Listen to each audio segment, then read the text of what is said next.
entzule, ongi etorri, bai, Radio Vitorian, igandetako maingurua, eusko ikaskuntzatena, hain zuzen.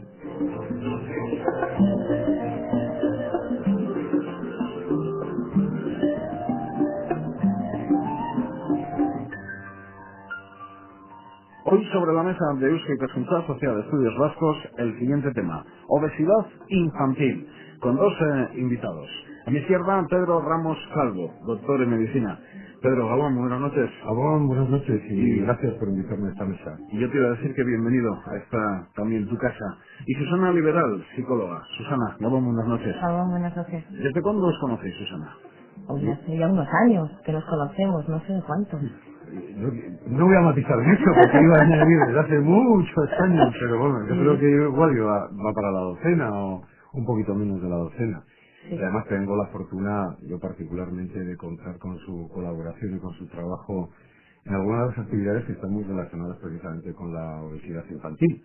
Y bueno, la verdad es un gozo y un disfrute el poder contar con colaboradores de estas características. ¿Hicisteis un estudio para Caja Vital Kutxa? Sí, un estudio englobado dentro de la campaña Salud a la Vida que desde el año 2002 impulsa la obra social de Caja Vital Kutxa, que tiene por objetivo el facilitar una alimentación equilibrada y hacer frente a los trastornos de conducta alimentaria entre los jóvenes vascos, ¿no? Fundamentalmente entre los 6 y 18 años aproximadamente. Es una edad muy amplia, pero bueno, tratamos de poner un granito para sensibilizar a padres, educadores y a los propios estudiantes en este tipo de aspectos tan importantes, ¿no?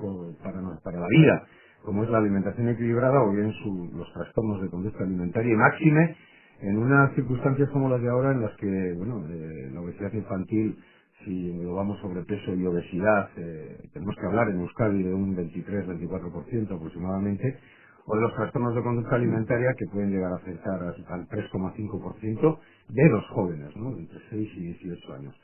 Yo creo que los oyentes con estas cifras ya se van un poco palpando las prendas y ver que el problema es importante, pero que también es cierto, y quiero poner una pequeña luz al final del túnel, al final del camino, vamos mejorando en nuestros hábitos y también un poco en la sensibilidad que frente a la alimentación tenemos.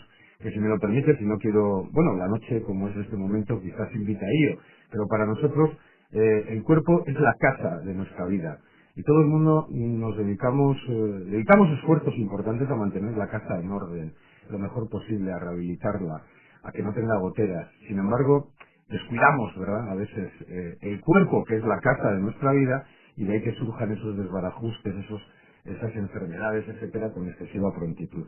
Algunos, Pedro, hablan de la obesidad infantil como una de las epidemias del siglo XXI. ¿Se trata de una enfermedad? Bueno, es una situación que favorece la aparición de enfermedades. No es una enfermedad como tal, ¿eh? De la misma manera, por ejemplo, que la tos es un síntoma que puede acompañar a un buen número de enfermedades. O bien una excesiva exposición a la luz solar o incluso la falta de luz solar puede ser un factor desencadenante de psoriasis. O bien el roce continuo, hablando de la propia psoriasis, de la piel en determinadas zonas, los codos, las rodillas, etcétera, es un factor desencadenante de esta enfermedad. Lo mismo pasa con la obesidad. La obesidad es un factor desencadenante, en unas ocasiones decisivo, en otras protagonista, en otras coadyuvante o colaborador de enfermedades como pueden ser las enfermedades cardiovasculares, infarto de miocardio, angina de pecho, etcétera, la hipertensión arterial, algunos tipos de cáncer, la artrosis, por supuesto, la osteoporosis. En definitiva, eso es algo que nos puede ayudar a caer o acercarnos cuando menos al precipicio que puede suponer la enfermedad.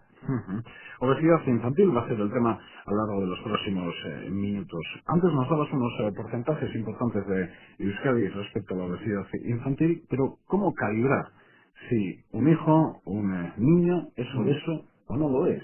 Si tiene obesidad o no la tiene. Sí, cuando hablamos de niños, ese abanico que hemos comentado antes de 6 a 18 años o incluso de 2 a 18 años aproximadamente, no podemos aplicar de manera directa esa fórmula que muchos conocemos y seguro que la mayor parte de los oyentes también, que se denomina índice de masa corporal, ¿no?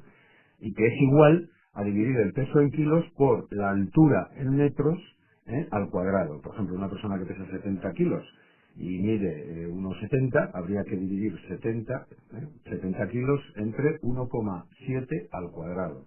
Sería 1,70 de altura al cuadrado. Nos va a dar un coeficiente para en los adultos, más de 18 años, para aquellos que este coeficiente, que este valor se sitúa entre 20 y 25, hablamos de normopeso, por debajo delgadez, por encima sobrepeso hasta 30 y más de 30 ya es obesidad. En el caso de los niños, como decíamos, por menores de 18 años, no se puede aplicar este parámetro, porque hay una serie de diferencias, están en crecimiento, etcétera, etcétera, razón por la cual hay que ir directamente a medir parámetros de su edad. La forma más sencilla es que los padres, los tutores, etcétera, se dirijan al libro, a la cartilla sanitaria que todos tenemos de nuestros hijos. De allí vienen unos percentiles, unas gráficas con unas líneas, etcétera.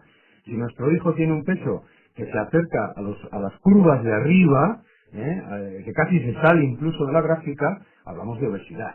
Y si está muy cerca, hablamos de sobrepeso. Sí, es sencillo. Es decir, coger directamente la cartillita. ¿Qué edad tiene nuestro hijo? 7 años. Vamos al punto de los 7 años. ¿Cuánto pesa? 40. Seguimos, vamos hasta 40. Ese 40 que está por encima de la línea superior, cerca de la línea superior, si ese es el caso, cerca o lo sobrepasa, hablamos ya de sobrepeso u obesidad, ¿no?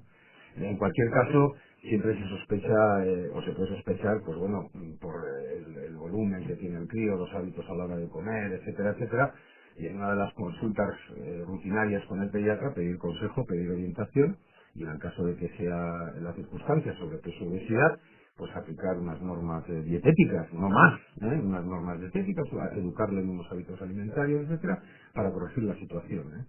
Pero si no lo hacemos así, desde luego, vamos a ir dando paso poco a poco a esas goteras, ese cuerpo va a ir teniendo pequeños desencajes en las ventanas, se desmarcan los cuadros, etcétera, etcétera, y automáticamente las enfermedades empiezan a surgir. Una de ellas, la diabetes, cada vez es mucho más frecuente, la diabetes tipo 2, aquella que llamamos de los adultos hace una década.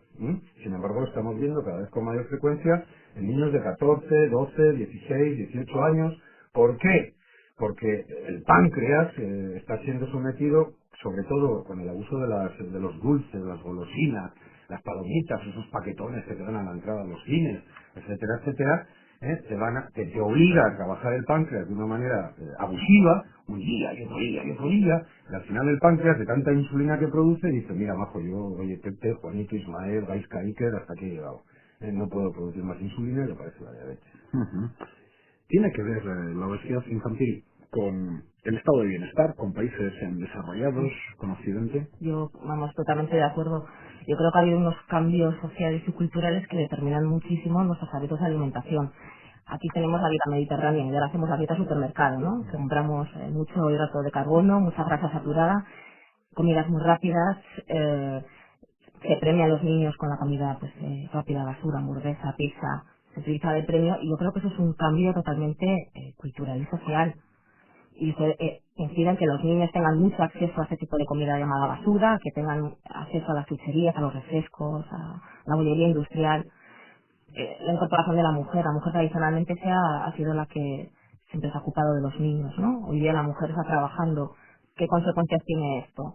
Pues que los niños pasan más horas solos, los niños ven mucha más televisión, los niños juegan mucho más a la play, todos andamos con más prisa, los niños tienen una vida muy sedentaria, porque yo creo que además de la alimentación tiene mucho que ver que la alimentación no es adecuada, pero es que además hay mucho sedentarismo. Y eso se nota, por ejemplo, los niños van todo el día montados en el coche. Van al colegio al coche, van y vienen siempre en coche, con el ascensor, no hacen ejercicio. Las actividades extraescolares, la mayoría de ellas son muy sedentarias. No juegan tanto a deporte, no juegan en la calle los niños. Yo creo que todos estos factores lo que están haciendo, que están incidiendo, es que los niños cada vez coman peor, que tengan mucho acceso a comida rápida, de calorías vacías, como son las golosinas, y que además luego no lo queman. Y yo creo que es algo muy social y muy cultural. Bueno, yo complementando lo que comentaba acertadamente Susana, decir que nosotros solemos decir que actualmente los países que están en vías de desarrollo o en ausencia de desarrollo están desnutridos porque es que no tienen que comer, ¿no? Prácticamente la alimentación es lo más justa posible. Ahí vamos a encontrar problemas relacionados con la desnutrición. En los países desarrollados, como en nuestro caso, estamos mal nutridos. Es decir, tenemos todos los alimentos que quieras, pero desde luego no estamos utilizando los que más pueden beneficiar al organismo. y entre los cuales pues Susana ya ha comentado varios, ¿no? Bueno, de todas formas, si ponemos un granito entre todos, como es el caso de este programa, poco a poco la experiencia demuestra que andando se hace camino. ¿Hay término medio? ¿Dónde? ¿Dónde está el término medio respecto a países no desarrollados, países desarrollados? ¿Hay algún lugar del planeta que es más correcto en los hábitos alimentarios que por estas latitudes? Sí, desde luego tenemos que hablar de obesidad. Los estudios antropométricos que habitualmente venimos manejando, los que nos dedicamos un poco a estos temas, vemos que, por ejemplo, Japón es un país claramente desarrollado. Yo creo que eso nadie lo pone en duda, aunque se haya tenido que ir la hija del emperador del palacio porque hacerse con un plebeyo, etcétera, etcétera. Pero estas son otras connotaciones que tratarás en otra mesa, pero desde luego, sin embargo, los porcentajes de sobrepeso y obesidad andan muy lejos de los nuestros. Japón, si mal no recuerdo, andará por un 4 o 5% aproximadamente de obesidad infantil, que es poquito más de lo que hay, por ejemplo, en China, que es otro país, vamos a llamarle en vías de desarrollo, ¿no? Otro modelo, efectivamente. ¿Cuál es la diferencia entre Japón y lo que nos está sucediendo a nosotros? Pues los hábitos a la hora de comer. Allí, por ejemplo, la grasa saturada no tiene la trascendencia, no tiene la importancia que aquí existe. En este sentido, también me gustaría llamar la atención de los oyentes en el hecho de que normalmente todos los alimentos que tienen un sabor penetrante, un sabor atractivo, los que nos gustan en definitiva, depende ese sabor de dos factores, y los dos no excesivamente buenos. Uno es la grasa saturada. Cuanto más grasa tenga un alimento, es mucho más palatable y tiene mucho más sabor. Y en segundo lugar, la presencia mayor o menor de hidratos de carbono, y sobre todo hidratos de carbono o azúcares que llamamos simples. Por ejemplo, una lechuga o la mayoría de las hortalizas, la mayoría de las verduras no tienen nada de grasa saturada, o muy poquita cantidad de grasa saturada, y muy poquitos, prácticamente nada también, hidratos de carbono o azúcares simples. Por eso, el sabor de la lechuga no es excesivamente penetrante, ¿no? O incluso atractivo, casi llegaría a decir, ¿no? Eso no sucede con los alimentos de origen animal. Tienen el chorizo, ¿no? Los embutidos en general tienen mucha más grasa saturada, tienen también muchos más azúcares simples, o ligeramente complejos, como puede ser el glucógeno almacenado en el músculo del animal que se ha sacrificado, etcétera, etcétera, y eso les hace más atractivos, ¿no?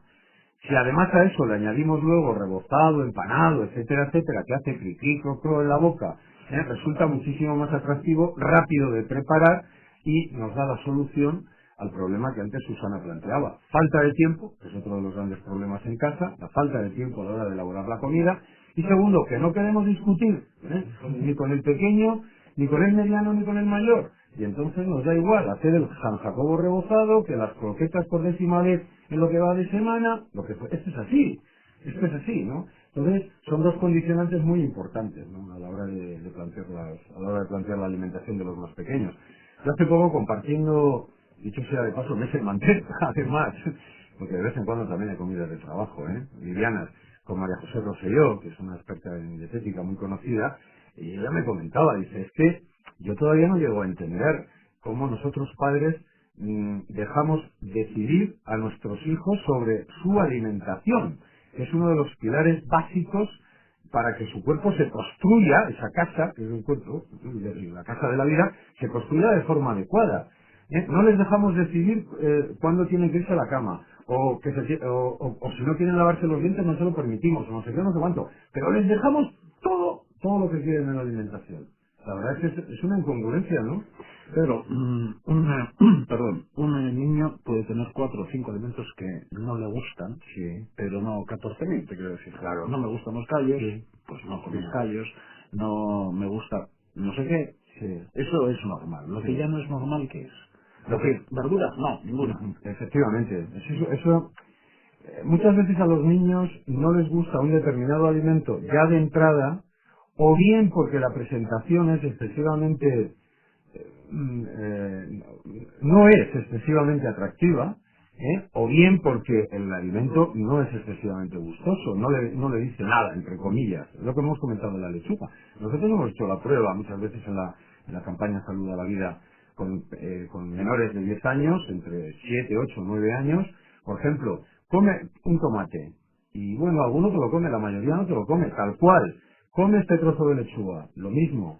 Come un trozo de zanahoria, alguno te lo come y la mayoría no.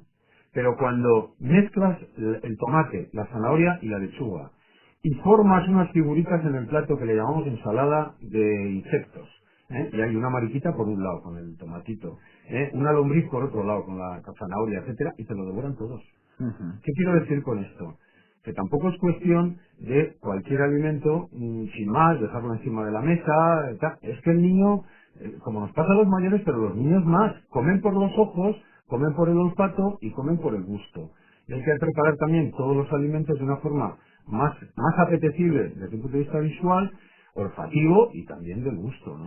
Yo, por ejemplo, no por ser protagonista de nada, pero como ejemplo de adolescente, aprendí en su día a comer ensalada fuera de casa. Cuando estuve 15 días con una tía que todos los días comía ensalada. Y si no comías ensalada, no había que tener Yo puedo comentar una anécdota antes de cederle la palabra a Susana.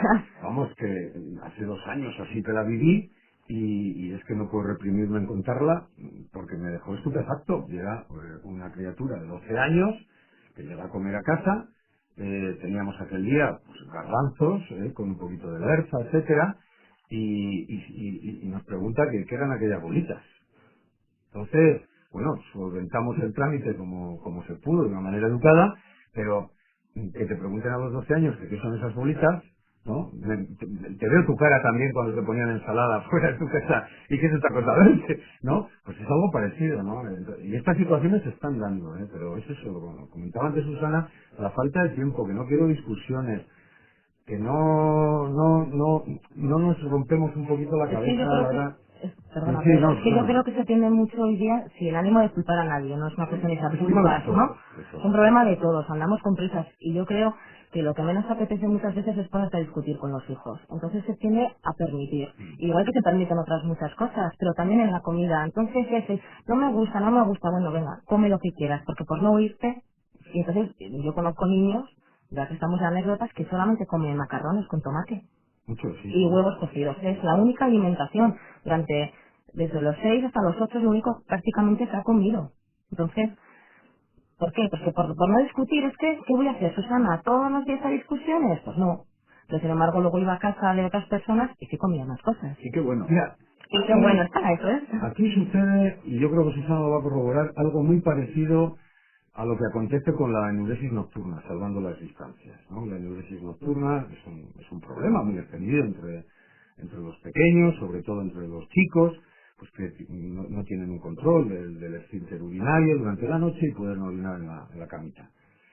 Cuando salen de casa y comienzan a dormir, pues que es un fin de semana, que si 3 días, etcétera, en casas de amigos, de familiares, etcétera, el problema comienza a resolverse. Ellos ponen más atención, prestan una mayor dedicación a que las reglas que tiene que seguir, no beber agua más allá de las 5, la cena sin agua, orinar antes de ir a acostarse, levantarse con la primera sensación, ¿me entiendes? Entonces, de la misma manera que ella también se van educando poco a poco, con la alimentación pasa lo mismo.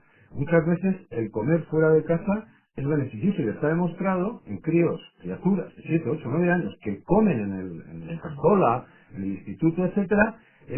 Bueno, el instituto sería un poquito más mayorcito, pero bueno, el caso es que van adquiriendo ya unos hábitos a la hora de comer mucho más saludables que si están solo en casa, ¿no? Desde luego que este es un cambio de los comedores.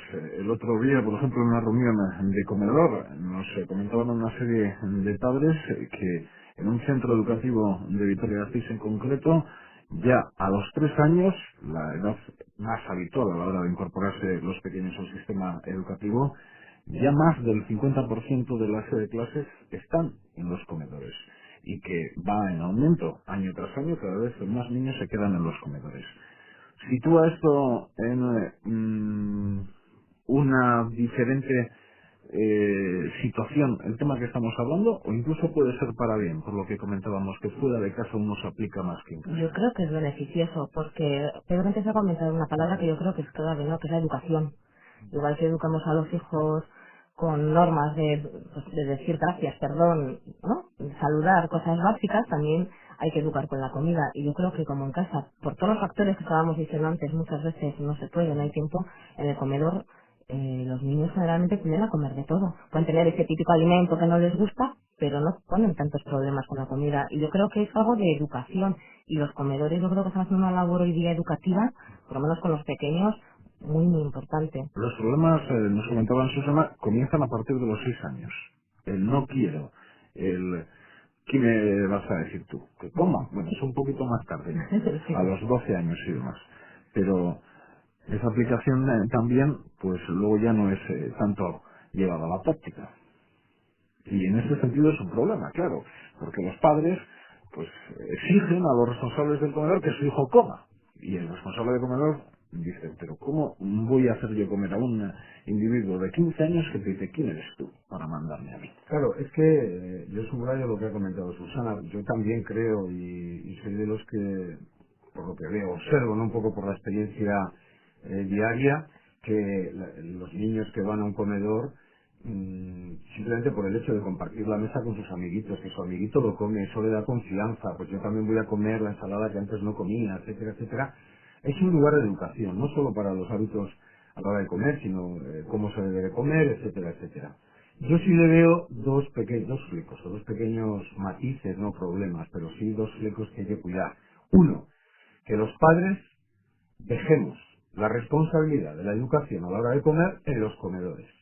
Y que por el hecho de que mi hijo ya va al comedor de la escuela, ya está bien nutrido, y yo le puedo permitir todo lo que quiera en el desayuno, en la merienda y en la cena, porque ya tiene una alimentación equilibrada. El consejo sería ver qué es lo que está comiendo cada día para complementar. Efectivamente, construir la dieta semanal, la dieta diaria de su hijo, tomando como eje fundamental, porque no se puede hacer de otra manera, lo que come en el colegio.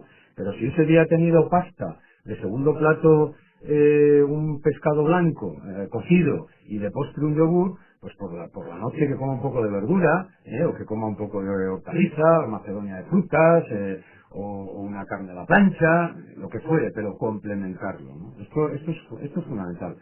Por eso quiero decir que se puede dar esas circunstancias. ¿Qué ha pasado, por ejemplo, con la propia educación de los hijos? Hoy en día preguntamos a la mayoría de los padres y muchos creemos, insisto, plural, primera persona, creemos que son los profesores los que tienen que educar a mis hijos. Y que si mi hijo es un mal hablado, la culpa la tiene el profesor. Y esto no es así. Ayuda, es un colaborador, pero los protagonistas somos nosotros. Con el comedor puede pasar lo mismo. Y, perdona, Susana, segundo fleco que yo veo importante. Tenemos que llegar a una mayor compenetración entre comedor y padres. ¿Por qué? Porque la comida que se está dando actualmente en los comedores es una comida que culturalmente viene dada. 2 platos, postre a la hora de comer, etcétera. Tenemos que entre todos ir cambiando poco a poco las reglas. ¿Qué significa esto? Pues un desayuno mucho más abundante de lo que habitualmente es, una toma a media mañana a las 11 o así, la comida, plato y postre, no debería de ser más, la merienda y la cena, plato y postre. Pero, claro, eso ya es pedir peras al olmo. Primero vamos a plantar el olmo, que es que los padres nos comprometamos a la alimentación equilibrada y luego ya iremos afinando. En esa reunión, Susana, también nos comentaron que hace un par de ejercicios se daban casos de anorexia, bulimia, y sin embargo que ahora ese problema ya no lo tenían. Tenían casos extremos, incluso dentro del comedor, hablando de adolescentes y de chicas principalmente, pero que ahora eso no se daba. No sé si es una casualidad de ese centro, porque claro, yo me preguntaba, ¿cómo es posible que algo que era verdaderamente un problema hace 2 años, ahora no lo sea? ¿Tendremos alguna responsabilidad de los medios de comunicación? ¿Se ha trasladado un mensaje adecuado en esta materia? Los trastornos de alimentación siguen existiendo. Está clarísimo que desde que no detecte el comedor no quiere decir que no haya. Posiblemente en el caso de una anorexia es que posiblemente no vaya al comedor. Casi seguro que no está yendo al comedor. ¿Cómo lo están haciendo? Pues depende. Hay muchas tablas que dicen que Pero van es y que el no van. problema sigue siendo el que era. Sí, yo personalmente creo que sigue siendo el que era y sin apuras pues está incrementándose, ¿no? Bueno, los últimos datos vienen un poco a decir que se está Tendiendo a comenzando a estancarse. Lo que sí es cierto es que se están cambiando las formas. Antes digamos la forma que llamamos restrictiva, que es pues, la anorexia, etcétera, la bulimia muy restrictiva, etcétera, cada vez se da menos, se da más lo que llamamos formas purgativas, es decir, la propia bulimia, la anorexia cada vez menos, la bulimia que siempre ha sido muy superior sigue existiendo y cada vez más. Yo no sé hablar de la universidad, no hay año que no conozca uno o dos casos nuevos. Entonces, las formas purgativas en las que tienen una conducta a la hora de comer normal, pero cuando abandonan la mesa es cuando vienen sus estrategias para restringir el alimento que han consumido a través de la práctica del vómito o el empleo de diuréticos o realizar ejercicio a diestro y siniestro o lo que puede, ¿no? Entonces, por esto quiero decir, como bien comentaba Susana, los datos por lo menos de Álava, por ejemplo, es que existía el problema. Ojalá algún día no exista, pero hoy en día siguen existiendo. Y en el Hospital Santiago Apóstol, en la unidad de psiquiatría, siguen teniendo internadas, incluso fuera del propio departamento de psiquiatría, pues porque en algunos momentos no dan abasto y están en el departamento de pediatría, etcétera. Bueno, el problema sigue siendo muy real y yo rogaría que la sensibilidad por este problema, como la campaña también de la obra social de Caja Vital que se trata de abordar, sigamos todos sensibles, con la escopeta bien cargada, porque sigue estando ahí el enemigo. ¿No tenéis la sensación de que los medios de comunicación aquí sí que se han aplicado en los últimos años respecto al modelo anoréxico del mundo de la moda, por ejemplo? Tengo la sensación, es una sensación, sin ningún dato, que aquí sí que ha habido colaboración por parte de todos. Ya no veo en las pasarelas aquellos modelos, ya no veo las reflexiones tan habituales en el mundo de la comunicación, pero no lo sé, Pedro. Bueno, yo creo que, yo creo que la prensa en general sí que está intentando pues transmitir los valores de lo que son la alimentación, de los problemas de la conducta alimentaria. Eso da pie que puedan hacerse grupos que puedan ejercer cierta presión. Yo quizás no soy tan optimista con el tema de la moda que has dicho, por ejemplo. Yo desde luego no soy tan optimista porque yo no voy a hablar de pasarelas porque no es un mundo que conozca, pero yo hablo de tiendas y vas a tiendas de chavalas de moda de 13, 14 años, tiendas que todos tenemos, todos los clientes seguro que tienen en la mente y las tallas, y no me da igual el número, yo no lo hablo de número, sino de lo que es la prenda, las medidas muchas veces son medidas excesivamente pequeñas para las edades que tienen y el desarrollo que están teniendo. Entonces, yo creo que eso es moda, porque es lo que al fin y al cabo se van a poner. Por tanto, yo, pues quizás no soy tan optimista. Yo creo que sí es una buena labor y está bien informar y pues como decía antes Pedro, ¿no? Que estemos todos pendientes, que no lo consideremos como, bueno, esto ya se ha pasado, ya ha terminado. Yo creo que hay que informar y hay que seguir informando y hay que seguir previniendo y yo creo que hay que seguir estando muy alerta. No, yo creo que a los medios de comunicación nos tenemos que dar un grandísimo premio y cuando podamos lo haremos, en el sentido de que habéis transmitido el problema, la sensibilidad que todos debemos de tener. Soy muy habéis crítico con los educado, medios, pero... No, espera, estoy un poco con la cara, luego viene la cruz. Pero en el sentido de que sí que habéis abordado el problema de una forma importante, frecuente, diáfana, clara y ha llegado bastante bien. En segundo lugar, los propios anunciantes están teniendo un cambio de imagen notable. Afortunadamente ya cada vez son menos los alimentos, los jabones, los champús y las colonias que se publicitan con personas longilíneas, sean chicos o sean chicas, ¿no? Donde la imagen a imitar era una línea recta, ¿no? Incluso ya yo con fortuna veo algunos jabones de algún champú, etcétera, donde salen mujeres y chicas normales, como las que están a mi alrededor, y yo me reconozco con ese jabón o ese champú. Pero sigue siendo la excepción. Sí, no, pero bueno. En mi opinión, igual yo soy sí. especialmente negativa con ese tema. Sí, están empezando, quiero decir, a andar un poco en esa línea. Pero claro, luego viene la cruz, ¿no? Y la cruz sigue siendo que el mundo de la moda no ha hecho nada. No ha hecho nada de lo mucho que siempre han dicho, de cambiar las tallas, de exigir que las modelos tengan estas medidas, etcétera. No ha hecho nada. Se ha hablado mucho, pero a la hora de la verdad, la práctica, cero. Y los medios de comunicación siguen dando una gran publicidad a ese tipo de eventos, en cualquier momento del día y a cualquier hora del día, porque sale tal señorita, tal señorito, o tal vestuario o tal vestimenta. Esto yo creo que estaremos todos de acuerdo. Yo, muchísimas veces he comentado, digo, yo no saco esto en una imagen, o no lo comento en la radio, o no lo saco en el periódico, pues porque no, porque está transmitiendo esta señorita, y podría decir 20.000 nombres, una imagen que no es real, que ella para estar ahí y poder ganar 1.000.000 de euros o medio millón de euros por desfile, etcétera, está realizando unos sacrificios tremendos, ¿no? Hombre, su dinero igual a ella le compensa, pero la imagen que estás trasladando es negativa. Y sin embargo los medios de comunicación seguís fielmente esas convocatorias, y yo creo que es algo que, y lo mismo sucede con la publicidad. Todavía hay mucha publicidad en la que se nos trata de vender un producto, pues una línea que va corriendo por ahí por una pradera, practica esto, vamos, correr, come esto y bebe esto, que estará la mar de no sé qué. Pues no sé si me explico. Sí, es que yo creo que desde los medios de comunicación se sigue asociando un poco eso de delgado y bello, ¿no? Y por lo tanto algo positivo, algo a conseguir, pues es lo que te va a dar éxito. De cierta manera yo sigo viendo ese mismo mensaje, tanto pues desde los eventos que comenta Pedro, la publicidad, los programas de televisión, es decir, desde muchos ámbitos yo sigo viendo que subliminalmente por debajo sigue existiendo un poco, en muchas ocasiones, ese mensaje, ¿no? Que se asocia a lo delgado, a lo bonito, a lo bello y al éxito. Y, bueno, que se puede ir modificando, como el anuncio que comentabas, ¿no? Que yo creo que todos hemos captado el captado. mensaje. Y además es que es mucho más atractivo, mucho más natural. Y además te llega más porque te identificas y te convences más y dices, eso sí puede ser para mí. Es que yo... Habláis de las mujeres en ropa interior blanca. Sí, perfecto. Me pensaba por ese ideal. Perdona, yo muchas veces después de ver... Bueno, ya soy mayorcito, ¿no? Lo digo un poco con un poco de sorna o de gracia. Pero después de ver muchas de las colonias que a partir de ahora se van a anunciar hasta Navidad y los personajes que salen anunciando las colonias, sobre todo chicos, dices, pero ¿yo qué soy? Yo soy una filtrafilla. ¿Qué pasa? Si pongo esa colonia voy, ¿me entiendes? Quiero decir que hay que ser un poquito más realistas yo creo que una de las grandes carencias del ser humano, y no me quiero poner filosófico, es el optimismo y el quererte a ti mismo.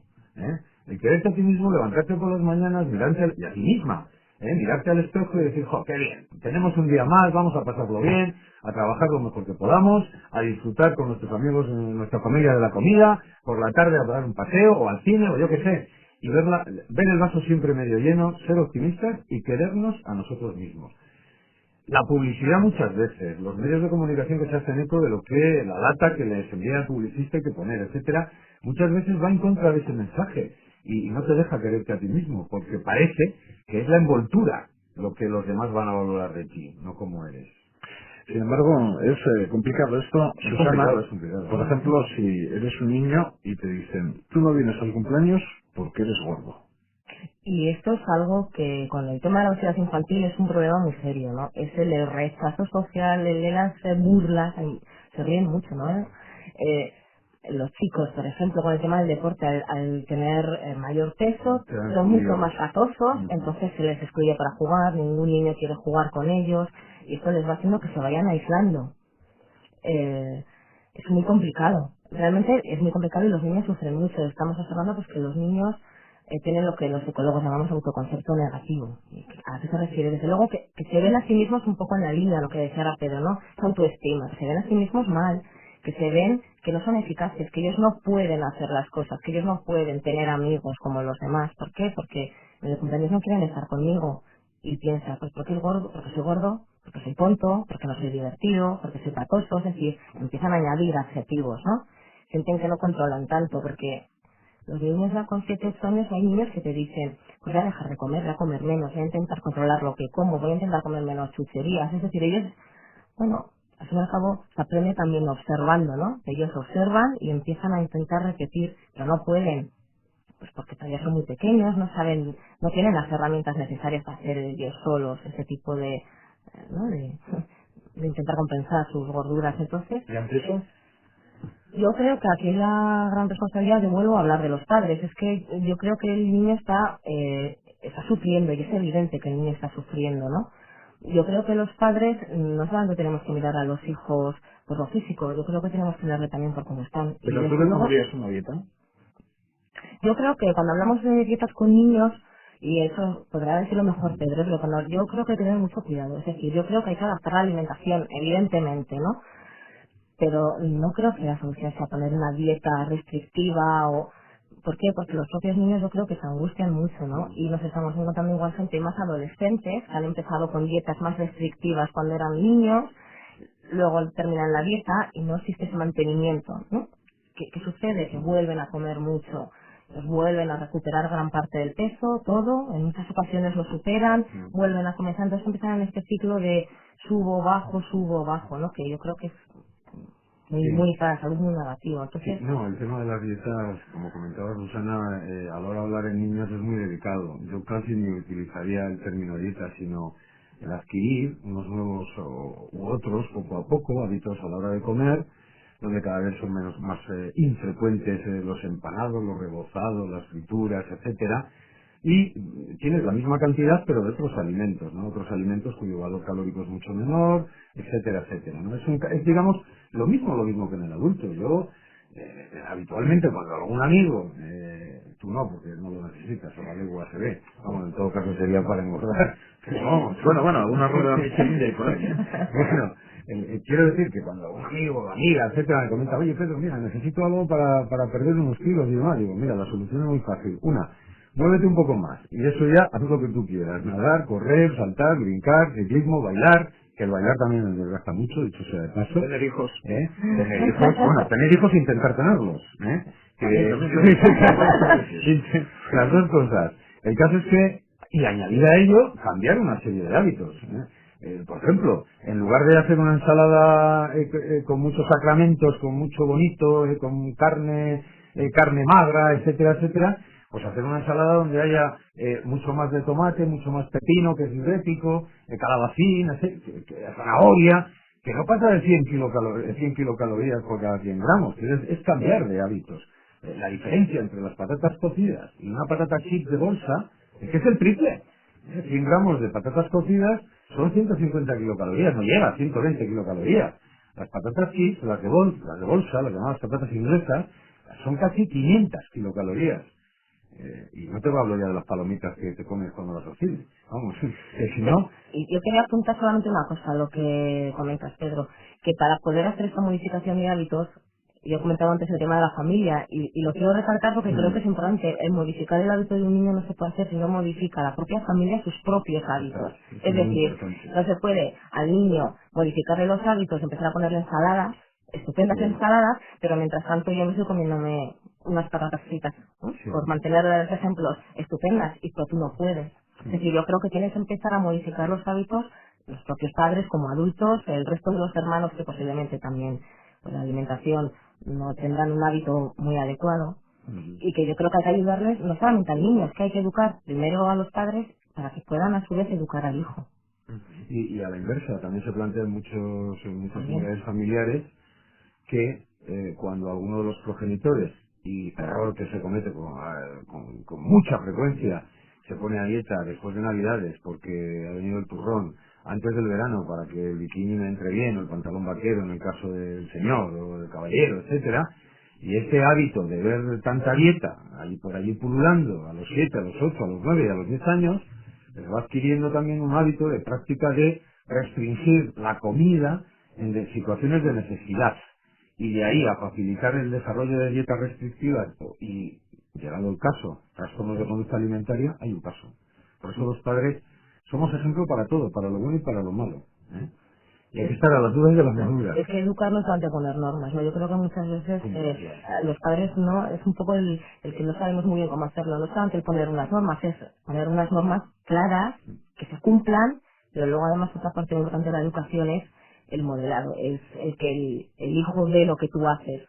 Están observándonos y van a aprender por copia, porque nos van a copiar. Entonces lo que tú hagas también va a determinar mucho lo que van a hacer tus hijos, lo que te van a hacer. Respecto a los niños, los modelos... No te asustes, no, tanto. No. Te veo como muy asustado. Respecto a los modelos más saludables y demás, a mí por lo menos, en el caso particular, me es más fácil llevarlos en verano que en invierno. Es complicado a veces en invierno por ejemplo, que tenemos en Vitoria-Gasteiz, pues en verano todo es mucho más sencillo, por lo menos para quien os habla. Respecto a hacer ejercicio, hábitos saludables en las comidas, el invierno inquieta más pues a las palomitas, o a incentivar con una hamburguesa, o vamos a hacer esta actividad, pero siempre actividades más sedentarias. En ese sentido, no sé si lo tenemos más complicado que en Málaga. Uno suele decir que de corazón vasco, pero de clima andaluz. Bueno, eso nos pasa a todos. Y también se nota eso norte-sur. Sí, vamos. No igual dentro de la península, pero ya si nos vamos a... No, incluso en la península, en la península también se nota. Pero luego también tiene el agravante de que hay unas connotaciones culturales en el que se consumen una serie de alimentos con más frecuencia en unas zonas que en otras, que da como consecuencia, por ejemplo, que Andalucía y Canarias sean el número 1 dentro del sobrepeso y obesidad en toda España, que va un poco en contra de tu teoría, pero esto es debido a que los hábitos a la hora de comer en Andalucía y en Canarias, sobre todo en Andalucía, pues incluyen una serie de alimentos de uso muy frecuente, que con una grasa saturada, etcétera, tremenda, ¿no? Sin embargo, las zonas que tienen menores dentro de la península, que tienen menores porcentajes de sobrepeso y obesidad, si mal no recuerdo y por este orden, son Cataluña, Madrid y País Vasco. Es decir, 3 zonas, no voy a decir aquí distantes, pero vamos. Pero es también por cuestiones culturales. Y yo creo que también depende un poco de lo que la propia sociedad preste, la atención que preste a este tipo de problemas. Aquí, vosotros desde Radio Vitoria, nosotros desde la campaña Salud a la Vida, etcétera, llevamos ya años, ¿no?, trabajando en este tema, y poco a poco los resultados se van consiguiendo, como os decía al principio del programa, que yo no es que vea el final del túnel, pero sí atisbo ya un rayo de luz, y eso indirectamente me dice que estamos llegando. ¿Qué rayo es este? Pues que de hace 4 años a hoy, los hábitos a la hora de comer de los niños alaveses, que es lo que más hemos podido nosotros valorar, pues se han modificado a mejor. Las legumbres cada vez se consumen más, el arroz cada vez se consume más en cualesquiera de sus vertientes, la leche se consume con mucha más regularidad, los adolescentes que desayunan cada vez son mucho más frecuentes. Hace 4 años hablábamos de un 8%, de 9% de adolescentes que no desayunaban, pero cero patatero, que no desayunaban nada. Sin embargo, ahora ya no supera el 5%. Hay algunos datos que nos dicen que hay que seguir en la brecha. Y otra reflexión, Susana, Pedro, es cuando uno recuerda el frigorífico de su casa cuando era niño, lo abría y había, pues, por ejemplo, yogures, 2 colores, rosa o blanquito de natural, o chocolate, ¿Qué es allí arriba. Eso te tenía. Chocolate allí arriba, en la estantería arriba para el día que te habías portado bien o para los viernes que tocaba. Y, hombre, también un refresco, si estabas en la misma línea de buen comportamiento. Hoy en día abres el frigorífico, bueno, colores por todas partes. En materia de yogures, lácteos, chocolates. Esto, claro, en los yogures, aparte de los colores, pone que se omega no sé cuántos y no sé cuántas historias, bios, sí. Pero, ¿esto ha aportado algo o no aporta nada? Bueno, yo la verdad, primero recalcar, ya para que los oyentes vean claramente de cómo está la mesa, que constituida, decir que cuando yo era pequeñito y había frigorífico, lo que predominaba era el blanco. Esto de entrada, ¿no? Sí que había en alguna esquina por ahí algo de color que parecía yogur. Pero bueno, bien, de todas formas, me consta que yo crecí muy saludablemente. Dicho esto, hay un consumismo excesivo, y ese consumismo se traslada también a la hora de comer. Y cuando abres el frigorífico y estudias los alimentos que hay dentro, ya te están dando una fotografía de lo que en esa casa sucede. Si, por ejemplo, como tú muy bien dices, te encuentras con una bandeja repleta de yogures, o media bandeja, que los hay, repleta de yogures, donde hay desnatados, con bio, con omega 3, etcétera, tal, pues percibes, bueno, aquí la señora está haciendo dieta o algo por el estilo. El marido sufre de colesterol. El niño pequeño va por las frutas, los trocitos de fruta en los yogures, y la chica que es adolescente por el desnatado. Vamos, quiero decir que hay barra libre a la hora de comer, y es lo que muchas veces sucede, ¿no? Como también citábamos al principio. ¿Qué es lo que le gusta a mi María o a mi Iker? Pues tal y tal y tal. Y yo cuando voy al supermercado cojo tal y tal y tal. Yo me he encontrado con... Y yo lo he vivido en mi casa, ¿eh? También yo soy culpable de muchas cosas. Pero yo he vivido en mi casa, ver en la mesa un determinado zumo de una determinada marca para el crío. Otra determinado zumo de otra determinada marca para la cría. Mi mujer tomar una cosita, agua, y yo tomar un poquito de vino. Esto lo he vivido yo también. Por no poner los puntos sobre las sillas. Pero esto también es Hasta que un día llega Ramos y te se acabó. ¿Qué es lo que nos pasa? Exactamente, ¿qué es lo que hice? ¿Qué es lo que hice? Pero es la influencia de la publicidad, ¿no? Sí, pero no tenemos que ser tan permeables a ella.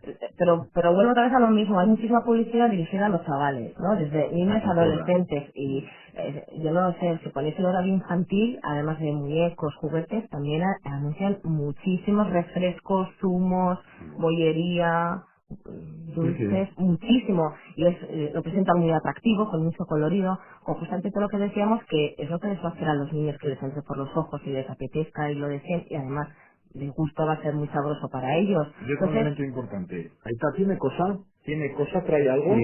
Claro. Bueno, ahí yo, es que no puedo, vamos, si me voy sin decir esto me muero esta noche, no duermo. Me muero no, pero no duermo seguro. Ahora, hace poco el Ministerio de Sanidad puso en marcha el llamado programa NOW, que trata de hacer frente, a través también de unas campañas en relación con las comunidades autónomas, etcétera, trata de hacer frente a la obesidad infantil, sensibilizarnos por medio de campañas de publicidad, por medio de algunas actividades en centros escolares, etcétera.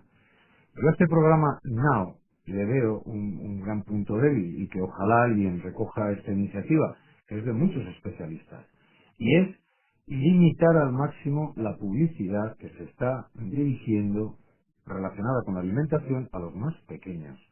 Se tiene que prohibir eso de anunciar un determinado alimento porque, como tú muy bien decías, lleva una determinada cosa, y que se publicita al Spider-Man que te regalas si te comes no sé qué, o si compras no sé qué. Creo que los oyentes me han entendido perfectamente. Y esto está sucediendo muchísimo, y no puede ser que entremos a saco y nos veamos nosotros los padres obligados a entrar a saco y a gritar a nuestros hijos para no comprar un determinado producto porque tiene el Spider-Man, tiene a Donceles o a Pepito Grillo. Me da exactamente igual, ¿no? Terminamos. Ya la tenemos que limitar de una manera... Totalmente. Conclusiones. 3 recomendaciones a nivel psicológico en tu campo, Susana, para cualquiera que nos esté escuchando: obesidad infantil, niños, malos hábitos de alimentación. 3 consejos a nivel psicológico.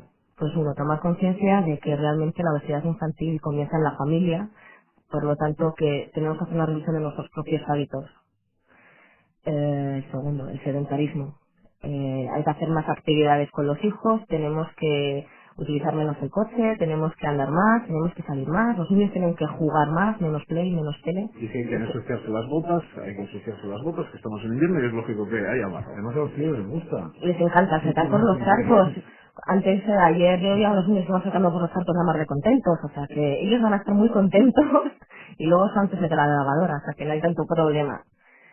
Pero me parece fundamental, estas dos cosas. Y lo tercero, pues quizás el tomar conciencia, ¿no? Pues de lo que estamos diciendo ahora, de la publicidad, de lo que estamos valorando, ¿no? Es decir, que porque la anuncian por la tele no quiere decir que sea mejor, y que pues tener una delantera de lácteos diferentes, pues que a lo mejor nos tenemos que plantear qué es lo que comemos. ¿Y a nivel médico o a nivel dietético incluso? Pero lo primero es un consejo para todo el mundo, vale a cualquier edad y es útil en cualquier momento de nuestro ciclo vital. El cuerpo es la casa de la vida, y en función de cómo tratemos el cuerpo, así él nos va a rendir cuentas. Quien quiera tener un palacio o un chalecito, no hace falta salir desnudo en interview, simplemente con cuidar la alimentación, suficiente. Si quieres una chabola, pues bueno, deja tu alimentación como quieras. Segundo, comer en familia, lo más posible. Si se puede 2 veces al día, mejor que una, y si se puede 3, mejor que 2. Comer en familia. Y en tercer lugar, obviamente, querernos a nosotros mismos y aprender que nuestros hijos se quieran a sí mismos, que sepan que sea cual sea su forma, siempre van a ser útiles, siempre es importante, siempre son protagonistas, y yo creo que es una manera también de aumentar esa autoestima, que no sé por qué poco a poco la vamos laminando entre todos. Pues Susana, Pedro, no, Pedro, desde luego vosotros lo que no necesitáis es un moderador. Moderador automático. Con eso tendréis ¿Eres tú el que nos anima? un moderador automático, unas frases en nuestro sistema digital, y con eso hacéis la tertulia. Muchas gracias a los dos. Ya sabéis así, a seguir trabajando. Por cierto, los próximos días 29, 30 de noviembre y 1 de diciembre se va a celebrar en el Palacio Euskalduna de Bilbao el Congreso de Eusko Ikaskuntza, en su 16ª edición. Tratará un tema de gran trascendencia para toda la sociedad, el desarrollo sostenible. A lo largo de 3 días, recuerden, 29, 30 de noviembre y 1 de diciembre, expertos en esta materia debatirán sobre los distintos aspectos del desarrollo sostenible, la gestión del territorio, la dimensión social del desarrollo sostenible, transporte, energía, entre otros. Para obtener más información acerca del Congreso o para asistir al mismo, pueden consultar la página web de Eusko Ikaskuntza, www.euskikaskuntza.org, o bien ponerse en contacto con cualquiera de las oficinas de la sociedad. En el caso de Vitoria-Gasteiz, en el 945 23 15 52. Ahí les van a atender. A lo dicho, Pedro, Susana, muchas gracias a ambos. A vosotros. Ha sido un placer. Eta zuei, entzule, badakizue datorren asteburuan hemen egongo gara berriz Eusko Ikaskuntzaren inguru berri batean, beste gai batekin, batek daki zeri buruz. Aio!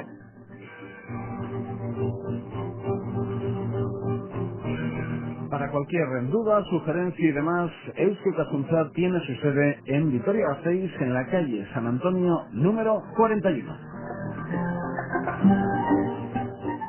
Telefono zenbakia, 945 23 15 52. Hau da, 945 23 15 52. Nahi duzunerako, hor gaude.